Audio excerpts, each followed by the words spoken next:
This is the Rat Alert. Civil defense information will be broadcast at 6:40. West of the Rockies, you're on the air. Hello. Y2K, how can we prepare? Stop a few of their machines and radios. Throw them into darkness for a few hours. We are fighting for our lives. My family must survive. For 5 years, 1,000 gallons of gas, air filtration, water filtration.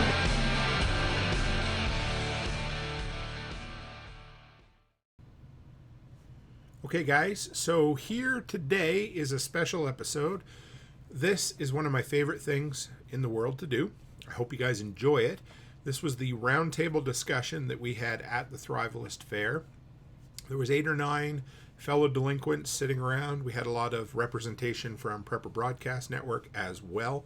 So I hope you guys enjoy this, because there is nothing better than getting together with like-minded folk and challenging one another, setting goals, being public with those goals, and honestly, just an all-around good time of fellowship, guys. This was so much fun.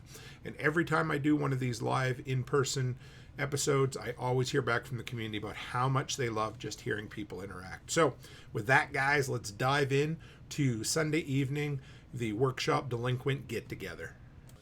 All right, well, here we are. We are live. I was going to say Prepper Camp. We're not at Prepper Camp, aren't we, Ryan? No, but it might as well be. Yeah, we're at the Rivalist? The Thrivalist. Yeah, I know. So we're going to go around the horn. Everybody can say who you are. This is the Workshop / Prepper Broadcast Network unofficial bourbon tasting / sit around and shoot the shit. So, who are you, ma'am? You know who I am. Speak up, woman. Speak up. Tell the audience who you are. Well, they know who I am, obviously. I'm Becky. You're my beautiful wife. Yes. Yeah. And what are you doing here? I'm tagging along with you. Why? Because I needed a break. Yeah, I don't know. Because I need the vacation. Why do you think I am? Open floor to ask questions. Babysitter. Yeah, she is a professional. She's a professional adult babysitter. So. Yeah, see, I'm the DD. Yeah, right? That's exactly the main reason. I get to drink bourbon and she gets to drive me around. So. Yeah. Listen to him bitch then whine that he's hungry and nothing being open when we get back. So I just talking to this little smurf. Anyway, it'll pick us all up. All right. It's pretty good. It's surprising. So I'm Ryan. I'm the podcast host of the Next Generation Show, and I'm also here at the Thrivalist Fair doing a presentation on freeze drying and getting your spouse involved in preparedness. A personal friend and a guy who knows his shit through and through.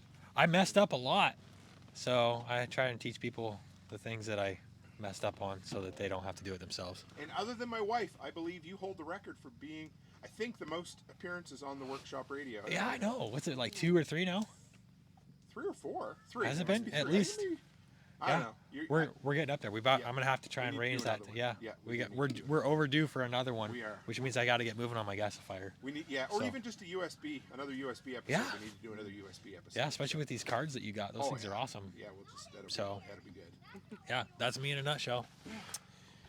Big bad Jake. Yeah. I'm Jake with Ravenwood Acres. So I have a YouTube channel and a little bit of social media presence for, homestead, kind of all over the place YouTube channel. But I'm here just basically to make some connections with people in Washington and enjoy good company and good bourbon. So you are the world's foremost expert on pre-1990s Coleman gear, right? Yeah, I mean, some might argue that, but yeah, I know what I'm talking about. Yeah. But yeah. What's your favorite piece? Oh, the one I don't have, which is the military version ones. I really want one of those, but I think I need to go back east to find one. Honestly, I search constantly in the local thrift and garage sale markets, but I don't seem to ever find them. With John Dowie. Yeah. He is forever on. Or PA Prepper. Josh. Josh, yeah. Absolutely. So, yeah. Absolutely. Who's that young guy over there? Well, this is Young Master Colin. For those of you who don't know me, I'm the co-host of the Next Generation Show with Prepper Broadcasting Network, of course. You got wrangled into a. I got public speaking event. Right, I was here to. Did you speak today? I did. Somebody canceled. Yep. Oh shit. Yeah. Volunteer. Tell the story, Young Master Colin. Okay. Yeah. So, I was taking care of my morning business in that there porta potty, and I heard Ben making the announcements this morning that there was a cancellation at about 11 last night. So Dad came up with the idea that I do a presentation on the fly. Same presentation I did over at Prepper Camp. On flies. Yeah, I'm an expert actually. So. Same one you did at Prepper Camp? Yeah. Which was small engine teardown? Yep. So how'd it go? I think it went super smoothly. For what we had, yeah. Yeah, I think it went all right. But You're actually certified now. Yep, I'm actually certified. What kind of certified? ASE. Okay. Yeah. Good man. Right. Well, that's pretty much why I'm here, just to vacate. Be voluntold. Yep. He listened to some like-minded individuals and get voluntold. Hi, I'm Kendall. I am the niece of Curtis Bowers of AgendaWeekly.com. Do a little plug for him, Agenda documentaries 1 and 2. I just washed my hair in the river and moved here from San Francisco, so I'm feeling pretty happy. Why did you move here from San Francisco? Epic nature, trauma with that state, and I'm excited to be at this fair to just meet like-minded people. True story. I'm a Canadian. Really? So, yeah, don't hold it against me. And how bad is it in San Francisco right now? It is bad. I would say like Seattle is like downright hostile. I just moved to that area. Speaking of Canada though, you guys inspired me, and I'm actually wearing my t-shirt here from the American People's Convoy. I found out about this like the night before, or no, 2 days before, and I just was so inspired by what you guys did up there. I was like, all right, I gotta join. I went solo too. It was really fun. Every bridge, people just honking and yeah. Really was. And you know what? Awesome. Thank you. Who are you? I'm Connor. I am Tori's son. An avid live stream watcher. Yeah, and I've been watching your videos a lot, and it's mostly been inspiring me to want to come here and see you. Well, I'm proud of you. You're a very well-mannered young man. You swing a much higher than your age. Like, you seem like you're a 17, 18-year-old young gentleman, so you're doing really well, bud. Keep it up. I'm proud of you. Your mom tells us about you all the time, good and bad. So. Yeah, so you better watch out. Yeah. Because if you want Santa to come visit you. I'm Rob. I'm here because Tim has inspired me to do a lot of stuff. I started my own handyman business to supplement my day job. Eventually it'll be full-time, but for right now I have other goals that require me to keep that day job. It's all good though. I like what I do. They treat me pretty well. They gave me a fat raise last week. Because why? Why did they give it to you? Because I asked for it. Yeah. Ask might have been a light term. I demanded it. Yes. I recognize my value with the company and my value with the skills that I have, that I picked up along the way in the last few years, and that I picked up, again, that I just had naturally. I saw the market value for my position was a lot higher than what they were paying me, and they were in a really tight spot with a lot of turnover right now, and they couldn't afford not to give me a raise. So they gave me a very substantial raise, and I'm going to stick it out for at least another year or two. They gave you what you asked for. Right? They gave me all of what I asked for. Yeah, I'm proud of you. I'm proud of you. I love hearing your story. But to kind of shout out Nicole and the other podcasts and stuff I listen to, like, I chose the word of the year to be courage. So explain the word of the year for people who don't know that concept. I heard about it from Nicole, and it's you pick a word that you want your year to kind of reflect. To, like, when you're in for me, it's like when you're in a hard spot, when you're at a crossroads, when there's a lesson to be learned in life, what word do you want to be in the back of your mind? What lesson are you trying to learn from this? So for me personally, I can be hesitant and self-doubting a lot.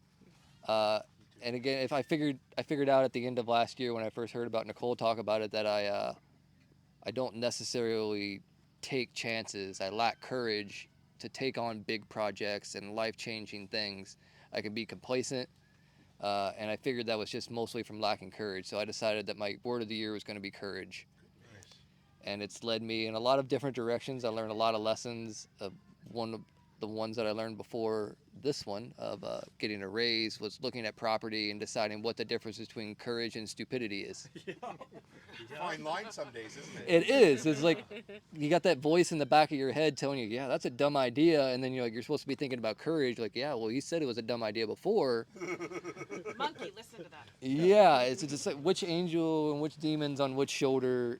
Those lines get blurry at times. So I spent some time thinking about that one. Like, do I really lack courage in this situation, or is it my intuition? Sure. So learning the difference in those voices, and then again, this most past time, like I wanted something, I asked for it, my company drug their feet, I poked them, I got what I wanted.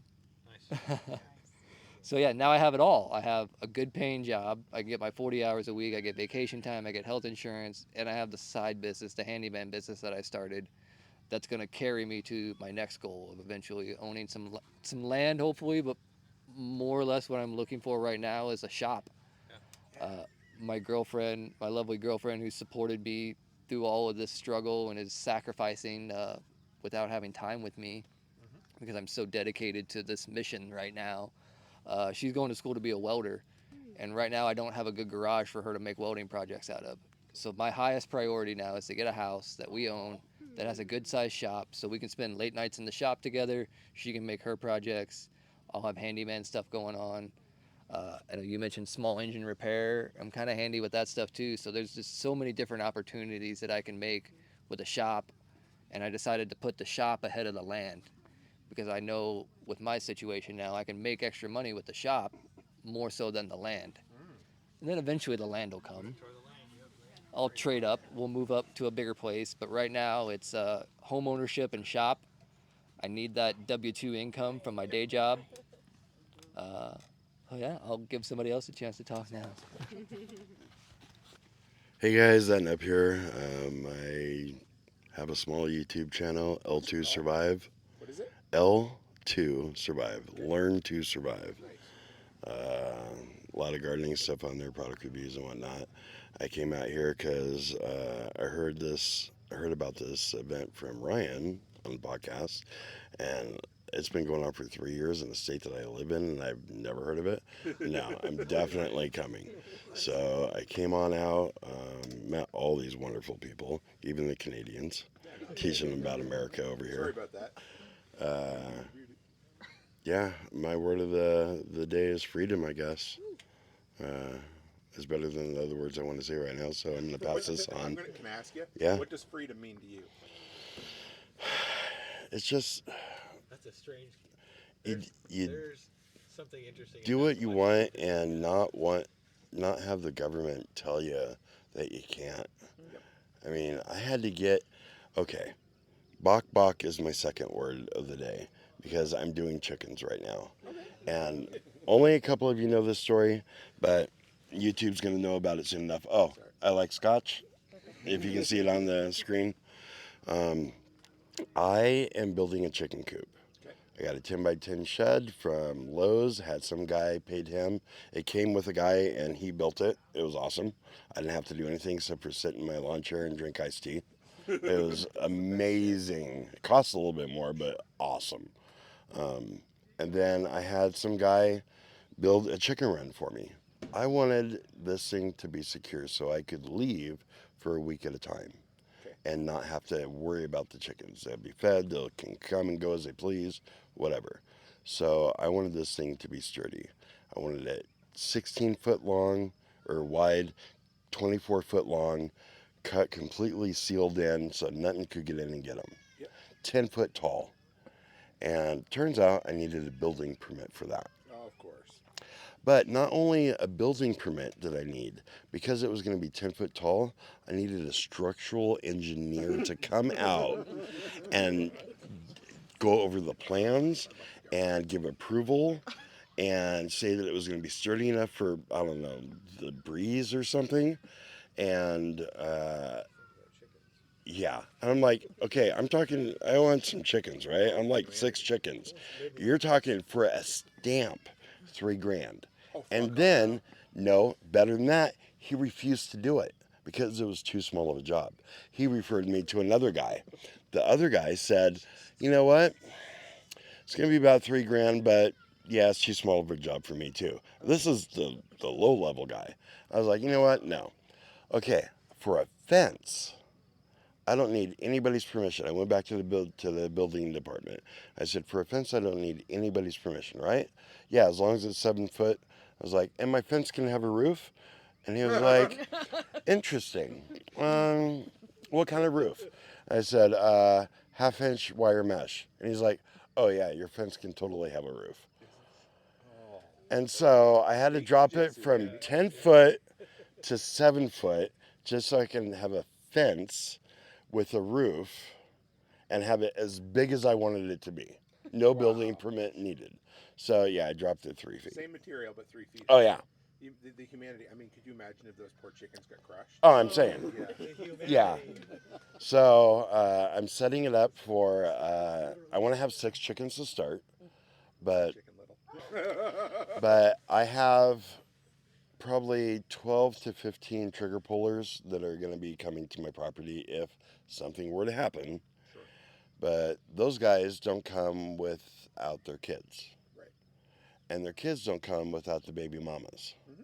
So now I got 50 people at the property. Mm-hmm.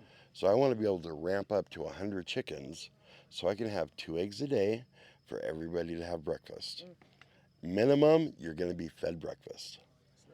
And so that's why I made the chicken run as big as it is. And then I'm going to do another 16 by 24 greenhouse next to it. And so in the wintertime, they still have somewhere they can frolic and play without having to be in the snow, and have automatic doors on both sides. I can walk away from it whenever I want, come to something like this, and not worry about the coyotes getting at them. So bok bok, second word of the day. Nice. All right. I've been drinking my scotch a little bit too much, so I'm going to pass it on. All right, Wandering Ma. I am known as Tori the Mom out there. I am the host of the Wandering Ma podcast. We also are from Northern California. Moved here officially permanently 8 years ago, but I did a little stint here for a year and a half when I was a teenager. So yeah, we're from the Bay Area, Concord. Oh yeah, I was Martinez. Oh sweet, okay.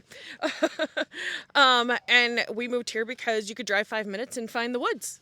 You can be in the forest. You don't have to go that far. And anytime you went to the forest in the Bay Area, it was crowded. So I like it in Washington a whole hell of a lot better. But the podcast has recently had a pivot. I used to do my topic was parenting kids with ADHD, because I am client 0 for that. And after the divorce, I realized it wasn't entirely ADHD that was the problem. And so I have pivoted to parenting kids with the permaculture background and using permaculture to parent them, which they don't realize that's what I'm doing, really cool. But that is what I'm doing as I parent my children. So, because permaculture it's not just gardening. It's a design science for everything. Everything. Yep. That's cool. Yep. I can't wait to hear more. You filled out a guest form, right? I did fill out a guest form. Not about that though. That's fine. And but I'm gonna have Becky on and Aaron from Two Chicks and Letty Lou, and we're all gonna do a panel that starts the podcast back up. So I'm pretty excited because I intentionally got Becky involved with the show because 2 reasons. One, selfish reason, because I wanted more women to listen to my podcast. But number 2, I wanted there to be a female community attached to the workshop. And it's happening. I fucking love it. It's awesome. Oh, yeah. We're all really a lot more active in there. So it's nice. That's awesome. I can't wait to hear it. Yep. Cool. All right. There we go. So let's see. I got 2 questions. Everybody can answer them, and we'll see where we're at. So first off, is this your first in-person event that you've gone to? And if it isn't, or if it is, whatever it is, what do you take out of it? And number 2, we got 7 months left in the year. So we're almost to the halfway point. What is the one thing, and you got to say this publicly, what is the one thing that you need to get done before the end of the year? What is the thing that's on your list that needs to get done? I guess for me, it would be building some sort of structure on the Tennessee property this year. So there's lots of things that Mama Bear is looking at me with daggers in her eyes like, listen here, you son of a bitch, you're going to get this done for me. But that would be the big thing, right? Would be our trip to Tennessee. So that, And obviously it's not my first in-person event, but there is nothing I love more than getting together with everybody. And this is not a, whatever you want to call it, but when we all get together and when you guys tell me things that you've done because of something you've heard on the podcast, all I can say is it really touches me, and I really appreciate it because that's the big reason I do it. So I fucking love it, and thank you. I really do. I do. There you go, Bo. Maybe. Okay. So this is my second in-person, or no, third. Yeah, third. Technically last year and this year. So. Last year I went to LFTN with Nicole. And living free in Tennessee. And then I went to LFTN this year again, and then now we're at the Thrivalist Fair. Yep. Coming up, I got talked into a panel at SRF with Nicole and I'm not sure who else is. I don't know who else she said. There's going to be 3 of you anyway. Yeah, it was myself and Nicole and then one other. I can't remember if she told me or not. So I'll be down at SRF for that one. And what's the panel about? Female entrepreneurship. Female entrepreneurship. Yep. Yeah. Nice. And I think I was going to try to do prepper camp, but I'm not a camper, so I probably will not be there unless there's a small RV unless there's a hotel within driving. I'm sorry. Yes, I am not a camper. We're actually staying in a hotel. I'm not a camper. I'm sorry. I even brought the thermocell because I can't handle mosquitoes. So I'm just it's just not. With me, so yeah, I do come with them. Goal for the end of the year. I know what it is. Right now is we're opening up a second daycare. Wow. So we're franchising. An hour away. It's an hour away. Right now I'm dealing with a realtor. I'm hoping it'll be open by September. It'll be significantly bigger than Provost. Provost right now we can have 69 kids. The one in Lloyd will be about 167 kids. Wow. So it's going to be... It'll be life-changing for everybody. And then I'm hoping if we can get it off the ground for September, I'm hoping we can move quickly so we can start in Edmonton, which is 2 hours away, but that will be a significant size as well. And so that is my goal. I don't know if Edmonton will happen before the end of the year. Like if things move fairly quickly and I can get a real estate agent that works with me good, then that's my goal. That's what we're working on right now. Proud of you, baby. Nice. So, Bad Buford. what are the questions again? You've had too much moonshine. It's the moonshine kicking in. What do you get from events? Because we know you've been to a few. Yeah, so this would technically be my third event. I was at Prepper Camp for 2 years in a row. I'm coming back this year. So if anybody wants to go there and say hi, you can. And this is my first time at the Thrivalist Fair.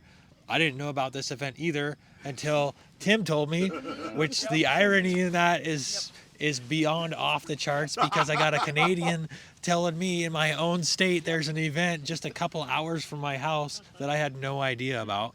So I put my name in the hat and they said, yeah, sure, come on up. It'll be a good time. When you said you wanted to come, I was so, like, yes, right, and I get to hang out again. Yeah.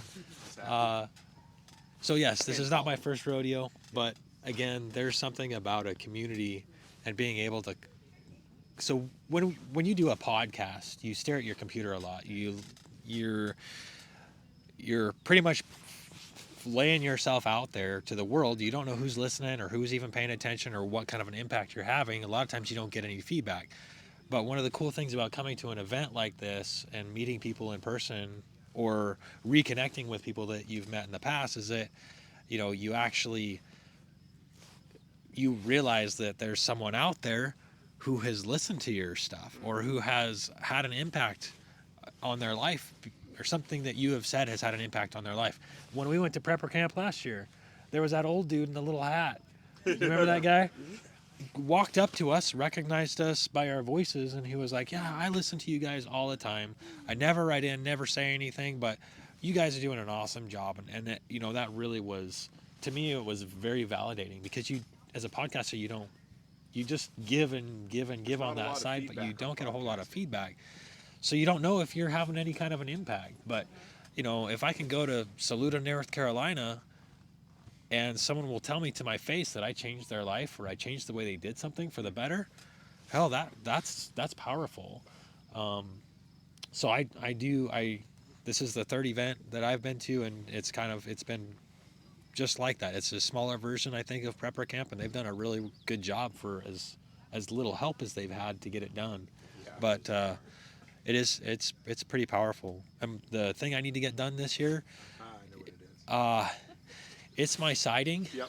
You're doing good, though. Yeah, so I have, okay, I don't want to get too deep into the weeds here. I had a goal of getting my siding done. I live in an old farmhouse, and it had vinyl siding on it when I moved in 7 years ago. That vinyl siding has been on there for at least 30 years, maybe 40, because I found cardboard with dates of 1981 on them that was being used as shims for that vinyl siding, which in some places was out by an inch from... An inch of cardboard build up?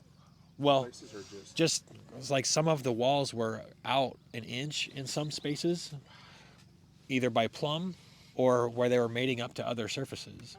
So they had hid all of the bad construction with vinyl and let it go. Well, there's no wind protection from that. There's hardly any rain protection. So when you start, looking at an old farmhouse that probably doesn't have any insulation in it, it doesn't do you a whole lot of good to try and heat it up and put good windows in, because you're not keeping anything out. Mm-hmm. So this has been a major project that I've taken on. We got a bid to do it for about $50,000. I gave him the big finger and said, I will do it myself. And so I'm in $12,000 right now. Yep. And I will have the old siding off, new sheeting up, completely insulated around, and I'm putting cement tile sheeting up, which they used to use back in the 20s, 30s, 40s, and 50s. It was a asbestos tile sheeting is what they use, cement asbestos tile. This stuff doesn't have asbestos in it, but it'll withstand fire and rain, snow, wind, all that kind of stuff, bugs, mice, all that kind of stuff.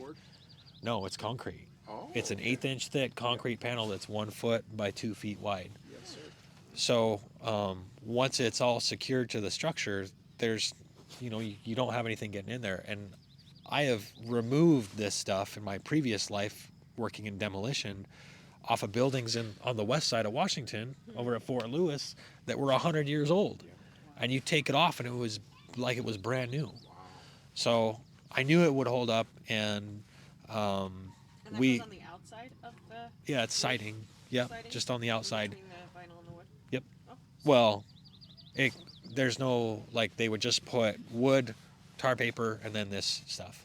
So they would use it in barracks and all that kind of stuff. No insulation in the barracks. They would just have that, but it would be enough to keep the troops above freezing. That's about it. But no, it's been quite an endeavor, and I took this weekend off. I was a little bit upset about having to take this weekend off, and was kicking myself for doing it because I was so close to being to the point where I could start putting new siding up. But I realized that this was probably the most important thing that I could have done, is just take that little bit of a break and let my back heal from putting 4x8 sheets up on the second story of a vaulted ceiling. It's just up a ladder by yourself. It's not too good on the old spine. So, taking a break and coming out here and do this kind of stuff, it's been pretty awesome. So I'm shooting for mid-June. That is, I want to be done by Juneteenth is my goal. Because that is, yeah, now I gotta drive and make it happen. So that's it. Oh, yeah, all right. So this is my second event, I guess. The first one I went to was in Western Washington. I don't even remember the name of it, so therefore, obviously, the impact was fairly low. There were some decent presenters, but it seemed more surrounded around the vendors, just selling you stuff. That's why I believe it was called an expo, and I think that's kind of what I relate expos to, more about vendors than they are actual presenters, providing good information and connections. So this one has been a good opportunity, obviously, is it here to meet some people that are from Washington, and then of course, Tim and his lovely wife, from Canada. But yeah. So I could, as far as projects go, by the end of the year, the list is really, really, really long. But for those that don't know, I'm in the Army, have been for 21 years, and I will be retiring from the Army at the end of this year. So for me, it's breaking those chains and separating myself from working for the man, as some people said earlier, but I believe the full man, and stepping off on my own for the first time since because I joined late. I joined when I was 26 years old, so I knew what it was like to work in the civilian world. I'd worked, as I talked to Rob earlier, as a maintenance mechanic in a manufacturing plant for 7.5 years before I joined the Army. So I'm not completely oblivious to the civilian sector, as we call it in the Army, and it's but for me, it's making that transition, as they call it in the Army. I know that word has other meanings in some forms, but it's taking a step from the military becomes a part. It is who you are, right? It's a lifestyle, and I've been ready for a while, for quite a while, to make that step back and own my life again and be able to make my own choices, because no matter what I want to do, trying to build a homestead. We bought 5 acres in Southwest Washington in 2016, and it has been a very piecemeal trying to work on it, because every time I get going on a project, it's like, hey, you're going to be gone for the next couple months. Okay, so being able to actually live that normal life to where you can just work on what you want to work, make your own decisions in your life is going to be a big step for me, and I'm looking forward to it. So can't wait to hear about it. Yeah, absolutely. It's awesome. It's a big step. Yeah, it is. So. Good deal. Yeah. Oh, look who came to visit. You got a big transition coming up, don't you? I do indeed.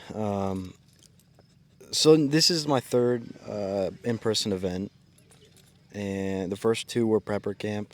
This will be the third, and like Dad mentioned, we have intentions to make it to prepper camp for a 3rd year, and so I'm really looking forward to that. As of right now, as far as I know, I'm presenting there as well, and hopefully I can be a little more prepared. But it's a little tough because we're always struggling with TSA guidelines, trying to be compliant and that sort of thing while we're traveling. But I think I've definitely said it better before on other deals that we've done like this, while it was fresh in my brain and while it was still a new experience. But I always like coming out to these sort of things just because it's very refreshing to know that there are not only other people who are like-minded, but who there are other people who are trying to be like-minded. Especially for a smaller event like this, a lot of the folks that go to prepper camp, they're repeat attendees. They go back every year, and that's their entire life, the whole lifestyle. But something a little more local like this, the engagement is really cool to see. And sometimes when I think about making the transition from where I am now to adulthood, it's comforting to know that there are it is still new, and it's okay to not know everything, because for the past few years I haven't had full control over my life. I've always been somewhat dependent on everyone, and I'm still going to be somewhat dependent even after I transition into my adult life. But I think it's just sort of the concept that they're I'm gonna have to. I'm not alone while I'm trying to tackle this whole sort of lifestyle. Right. So it's always a good reminder coming out to these sort of things, and just sort of relax too a little bit. It's not so pent up. I think the biggest goal for me by the end of the year would be to have my own place, not a home, or not, not, it's not going to be my dream home anyhow, but, it might be a trailer or an apartment or, some townhouse or something like that. But hopefully by November at the latest, I'll have a place, and then I'll be getting sort of what Jake said, sort of transitioning into a different lifestyle. So that's going to be a pretty big deal, and that's going to take several months. But that's the biggest thing. So this is my first event. When I was living in San Francisco, I lived there about 4 years. I moved right before the shutdown, so I didn't have any friends, and I was very isolated. And basically, I just moved out as remote as I could. I was like, I can't with these people, and I would listen to prepper YouTube videos every day while I cooked, and I cook a lot of meals and whole grains, and I'm into that kind of thing. And it was almost like I was getting that, and maybe your podcast listeners feel this way too, but that kind of, I don't know, connection or belonging, or somebody else that's interested in learning and doing things, and they've got beans too, And I would talk to people, and I was like, hey, are you into prepping, or preparing what? It was a different language. And so for me, just like a lot of people have said, but the encouragement of this event, just to kind of not feel alone, and also to be introduced to so many amazing topics that are blowing my mind, like Rosemary the herbalist. She's giving me this vision of walking around here and just, I don't know, just wow, I could eat that. Or it just kind of is opening up this new possibility of, I don't know, a lifestyle that is resonating with me. I grew up in the mountains of Colorado, 5 kids, creative, homeschooled. My mom would pack us a lunch and say, all right, you kids go off now, and don't you come back before sundown or you're cleaning the house. So it was, you're safe if you're together. And so that adventure, that play, that freedom has always been something that I want to get back to now in a new way and learn new skills. And I guess my big goal is my raised bed. So I finally have a cool house with an apple tree, and I need to get those beds built and planted and get going on that. And I'm taking a lot of foraging, preserving, organic gardening. I'm taking a lot of classes and trying to learn as much as I can. Look into wicking beds. Do you know what a wicking bed is? No. Okay, well, I shouldn't do this. It's going to create more work for you. Okay. So, Google wicking beds. I built one for her, and they're basically, I'll explain it after, but they're awesome. They basically hold water, and if you mulch with them, you can water them once or twice a summer, and you're done. Sweet. Raised beds. I built one for her, and I put my comfrey in it, and it took over all her berries, but they're awesome. They have a perforated 4-inch pipe that runs in the bottom, and then the water comes, you fill it, and the water comes up from the bottom. Oh. And that way it doesn't evaporate like you normally would. Okay. And if you put mulch on top, you can go, for us, and it's super dry in Alberta, maybe twice a summer I water it. So, oh, wow. Yeah, anyway, something to look at. Thank you. Where in Washington are you hanging out? So I've never been to a Thrivalist event, or mostly any event, as in time by time. Mostly at the end of this year, I want to get the deck done that is near. We're holding you to it. You're saying this public. You know that, right? I know. 13. To his credit, he's done most of the work on the deck. I just supervise. That's awesome. So you know what's going to happen now is Tim's going to message you every 2 weeks to see how far. I'll turn your phone back on just so Tim can message. What do you have left You'll have to do, send bud? pictures. What do you have Mostly just put down the plywood. We already got the frame on. Good man. I can't wait to see it. Send me pictures? Yeah. All right. Well, I'm you'll holding have you to it. now. When are you going to have it done by? I don't know. The end of the year. Yeah. Yep. All right. I can't wait to see it, though. It's good. Good for you, man. Proud of you. This would be my first in-person event, air quotes there, in a while. I've done some work-type events. I used to work for a ski area, and they would send us out to various trade shows and events, and it was always just an excuse to go out and get drunk on the company dime. Maybe this isn't much different, except I have to pay for it. Hey, the purpose free. Yeah. I've been out to Paul Wheaton's property when I lived in Montana to do some work days, and I even went out on a different occasion just to do work solely and help out a bit. But that's been half a decade or so ago. It's been my first in-person event in Washington and of this caliber. what to get out of it. You all said it would happen. You did. You warned me. You said it would happen. You said I'd come 6 hours across the state and I'd meet somebody that's 30, 40 minutes away from me. I met Jake, who's 30, 40 minutes away from me, and another serendipitous thing. He actually has the same truck as me, and I'm having some truck troubles today, and he let me borrow one of his parts so I could confirm what's actually wrong with my truck. Yeah, so we've got, that gave me a lot of peace of mind. I got a 6-hour drive to get back home, to get back to the daily grind tomorrow, and I feel confident that I have the right part sitting over there in my truck waiting for me to put on probably tomorrow. And then it'll get us home and get us back to the commitments that we have to take care of back home. So yeah, meeting people, networking with people, and like everybody else has said, knowing that there's like-minded people out there, and like Kendall has said, like you're listening to the podcast, like wow, I'm really jiving with this person, and then to finally be able to put names to faces or faces to names and whatnot. Looking very sharply over the back of my shoulder. My goal, I have a goal of home ownership this year. I outlined that a little bit in my last go around, and it's just a goal. If that doesn't actually come to fruition, that's fine because I have standards of what I'm looking for and I have a budget. I'm gonna make every necessary step to get there. But if it doesn't happen by the end of the year, it doesn't happen. It's goal mindset, taking those steps, making my life better, so that way I'm ready for it when it actually does happen. But there is one thing that I'm going to do this year. It's a certain question asked to a certain person and a certain gift. Yeah, I mean, intentionally vague. She doesn't. I will definitely not let her listen to this one until afterwards. Tim, you mentioned in your entrepreneurship about finding a Becky, and I've found my Becky. I need to make sure it doesn't get away. Lock that down. So yeah, like you say, I'm making it public. There's only 2 other people that I've really told about this. The 2 other people we came with who were also close friends of ours.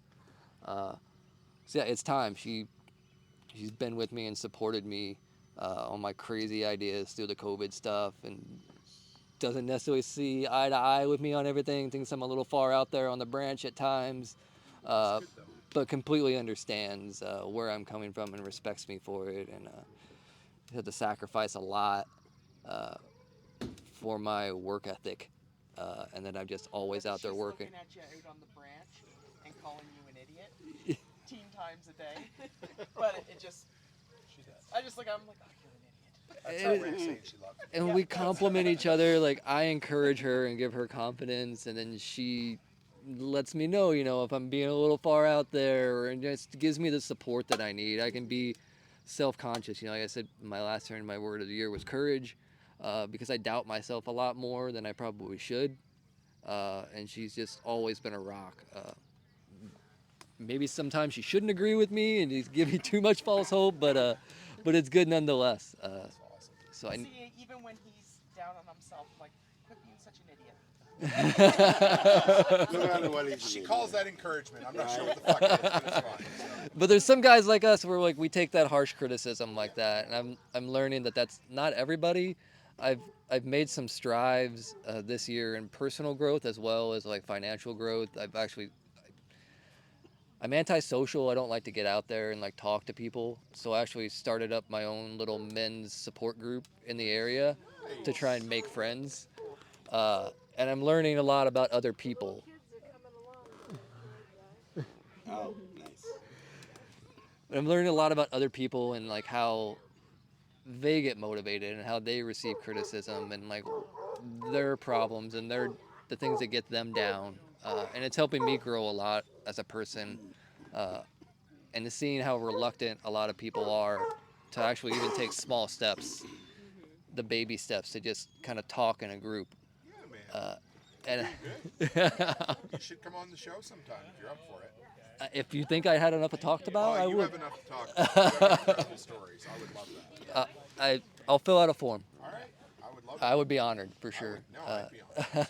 I've been listening to Jack for a long time, and that's how I found Tim, and then all the other connected people. And I don't know, never thought I'd be in the hot seat. But it's cool, the family tree, isn't it? Like, yeah. Everything started from Jack, and the fucking branches everywhere, and the effect that the entire family tree has on Jack will never know, Nicole will never know, I'll never know, none of us will ever know how many people get affected eventually, and it's really cool. Yeah, it's like, my girlfriend and I were over here talking with Tim and Becky earlier, and then when we went back to our area, I was like, we kind of talked a little inside baseball and name dropping over here, and I kind of laid it out for us, like, well, there's this guy and this guy and this guy and this guy, and it's like everybody is connected through the Jack ecosystem there, and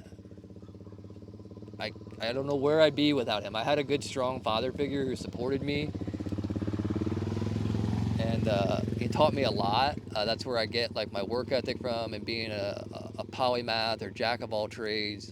That's a crazy idea when you find out about that, isn't it? It changed my world when I found out about the concept of a polymath. Yeah, it's like things like probably a lot of us, like when we first started listening to prepper stuff, it's like, oh, okay, well that's what I am. Like I can just look at something and know kind of how it works already. And then when you really start learning about it, just like that curiosity just takes over, and you just want to dive deep into it. Where like, I have a really good handle on like the company that I work for, but still every day I'm learning something. I'm learning like, okay, well this is, I can make this a little bit better, or this, oh, that's how that works. See, I'm just always learning stuff, always absorbing stuff, and that polymath, once I figured out what that was, and just like take it and run with it. I remember the first day I heard that exact concept and right where I was, and I was like, holy shit, there's not something wrong with me after that. The reason that I jump from idea to idea to idea, and I get friggin' balls to the wall for 3 weeks on something, then move to the next thing, because that's how my fucking brain works. And when you find out there's not something wrong with you, and there's a whole bunch of other crazy delinquents like us, it's awesome. Yeah, I feel right at home. I don't contribute much in the group. Again, like self-conscious and antisocial and things like that, and just generally being busy. I said what I was gonna do, so you can't help but keep talking about it. Like I want to make sure that I give when I'm home, she deserves my time. Yeah, man. So if I'm not jumping around in the group, it's because I'm trying to give her that time, and I struggle with that a lot. I'm trying to be better. I'm going to be better. Another goal is to be better about giving the people in my life who deserve my undivided attention, and not getting lost in my phone or my work. No matter how important it is, the things that are right in front of you, the people who support you are more important, and to nurturing those relationships and make sure you don't lose them. I'll end on that. All right. Good note. Hey guys, Ettin up here. I don't know why I said that, because I have a mic in my hand, I guess. Scotch is working. I've had this minis. That many fingers. I've been prepping since before it was popular. Didn't know there was a word for it until that show came out, and I mentioned that I have a go bag, and the wife was like, do I have a go bag? I was like, I don't know, do you? And she was like, I don't think so. I was like, well, let's figure that out then. And we set her up a go bag, and from then on, it was as fast as I could go. And then I'd turn around and see her way back there, and I'm like, oh, I got to slow up a little bit. And then, I don't really know why I told that story. Okay. Scotch. I like Scotch. Is this your first event? This is not my first event. My first event, check this out. My first event on PBN was sitting in G-Man's house. What? Are you serious? No way. I did a video at G-Man's house of I don't even remember whose podcast it was, but I was showing him that you could take the chat and the podcast and merge them together and have that on YouTube. It was 6 years ago. What was the old system called? Oh, not Blog Talk Radio. Blog Talk Radio, yes. Yeah. And I went out to his house. He invited me out there, and it was in Idaho, right? It was in Idaho.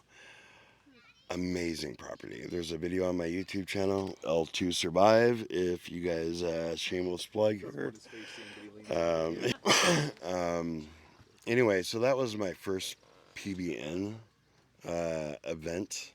I've been prepping since before it was popular, so I've been to a few of these events. My first one, I think, was the one that you were at that was in Bremerton, yes? And Glenn Tate and Shelby Gallagher put it on. And the guy who wrote Cascadia Fallen, his name's slipping me right now, but he killed me in a book. Cascadia Fallen, book 4, I think. That nub, that's me. I asked him at another event to kill me because Chen, you guys know Chen from Prepper Camp? I guess everybody's killed him in their books at Prepper Camp. So all the authors there have killed him in some gruesome way. And I was like, oh, you've got Chambers. I forgot his first name, but his last name's Chambers. I asked him in Idaho to kill me off in a book. And he's like, done. And the book 4 of Cascadia Fallen, that series, which took place over in Western Washington in Kitsap County, where I used to live. The first 3 books took place over there, and the 4th book I got killed off in, and it was epic. Nice. How'd they kill you? So if I remember correctly, because again, Scotch,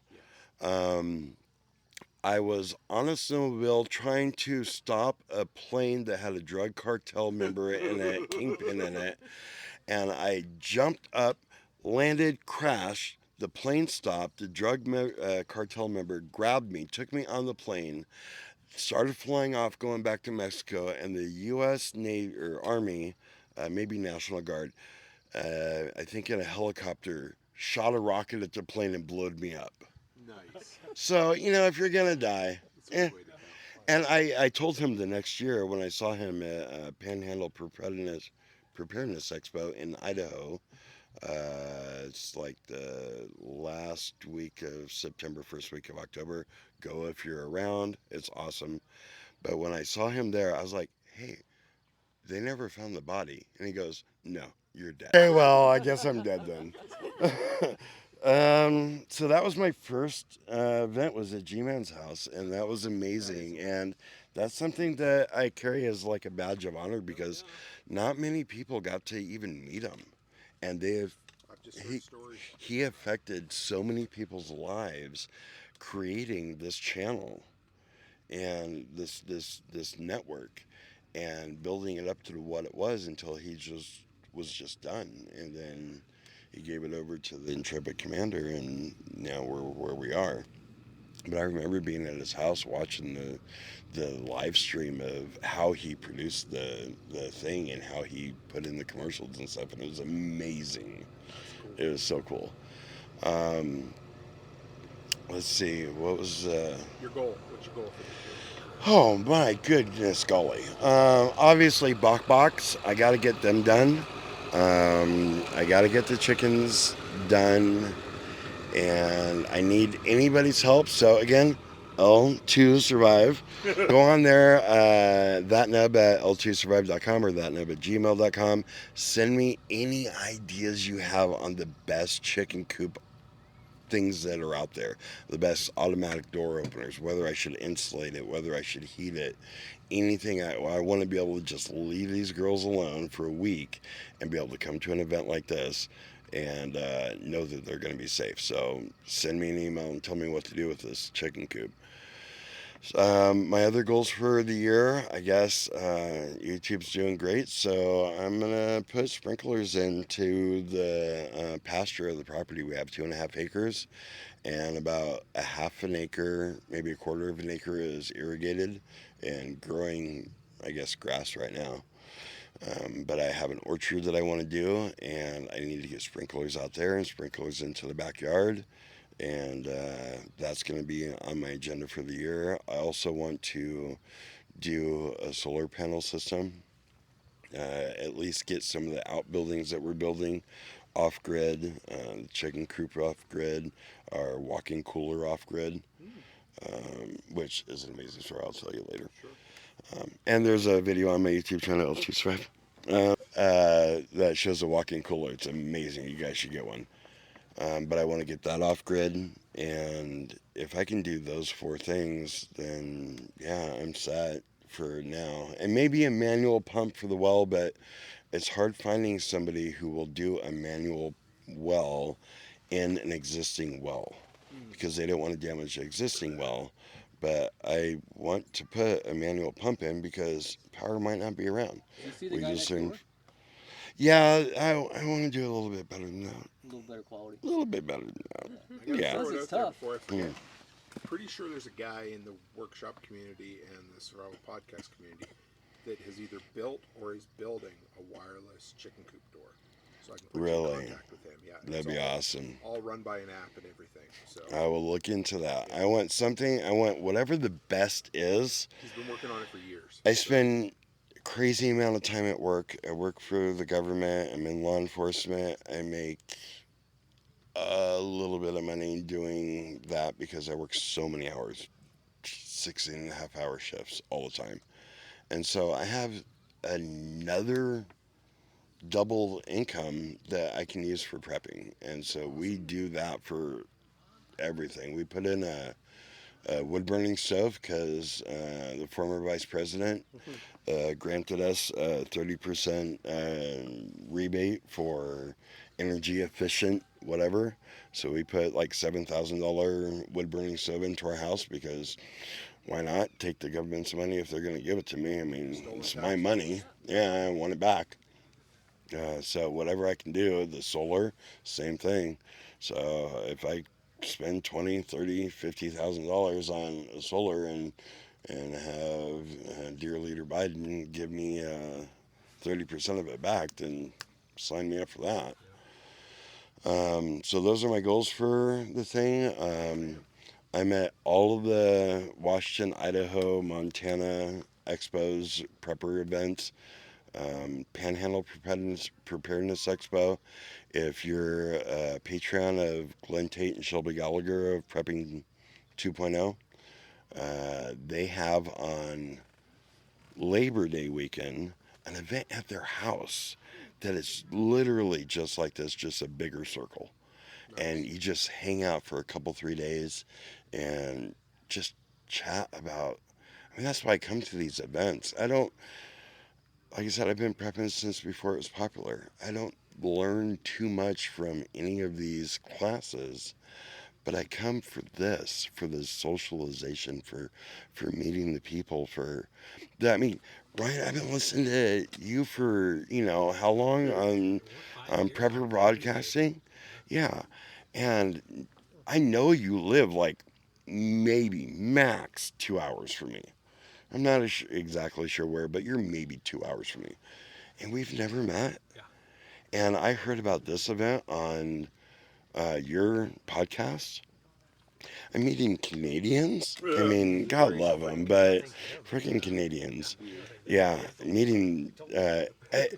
here's one thing that you won't understand from listening to the podcast, but you'll only catch in person. These people talk a lot slower than they do on your podcast player because you're always playing at 2 or 3 times speed. And I'm just like, hurry up, get to the point already. I mean, finish that word. But anyway, that much scotch. L2 survive. Okay, here's the next person's. Finish her up for us, darling. Oh, yeah, great. So other than Renaissance fairs, this is the first live festival I've ever been to. And although Renaissance fairs aren't prepping, but, it could be if you're cosplaying. And so I came here for 2 reasons. One, because I'm in that Washington group who had no idea this was a thing here, and it's only an hour from my house. And here a Canadian is telling me in my own state that there is a festival and he's going to be there. And so I couldn't say no. And then the second reason was because Ryan volunteered himself to take my boy and put him into some hard work. And I had to make sure that Ryan wasn't a psycho weirdo. So, I could have told you that. So far you fit the bill. Lots of work to do. You're in trouble, buddy. So that's so other and then you learn some stuff and you're in the prepper community and you meet lots of people. So my goal for the end of the year is actually, I'm surprised that Connor said the deck because my stuff actually aligns with that, and we've got spare lumber all over the place, and I need to get that organized and clear and put somewhere, and whether that is in a proper storage or in something that's built. So that is my goal, because my ultimate goal is to make I live on a suburban lot. I don't have a big lot. And so I call it a micro homestead. And I would like to be able to do tours so that other people can see what they can do with their small space. So that's my ultimate goal. But I can't do that until the scrap lumber is cleaned up and organized. So, there you go. All right, guys. I think we'll call it a night from here, and we'll just get back into the bourbon. How's that sound? So yeah, this was good. There is so when we were on the land in Tennessee 4 weeks ago now, Brian Alexovich from Lots Project and Carrie Brown from Strong Roots Resources, the three of us sat on a tailgate and just talked about walking the land. And everybody said how much they loved the in-person episode, because there's something powerful about meeting people, sitting around fellowshipping, look at each other in the eyes, and sharing stories. Because we realize we all feel like we're a bit of an outsider. We all feel like we're a bit of a delinquent, as we like to say in the workshop. And when we all come together, there's power in getting together. And it's fucking incredible. There's nothing better than getting together and realizing I'm not alone. So remember that out there, guys who are listening. You're not alone. We're not alone. And meet up with us at the next event. And with that, guys, stay happy, stay healthy, and have a great week. Thank you, guys. Woo-woo! Bye. Bye, Felicia. We were an hour and 58 seconds. That's hilarious. That's really good. Yeah. Wow, that tracks really good. Yeah. Thank you, guys. And now I can drink again. Just over an hour. Yeah, yeah. I didn't want to drink on camera.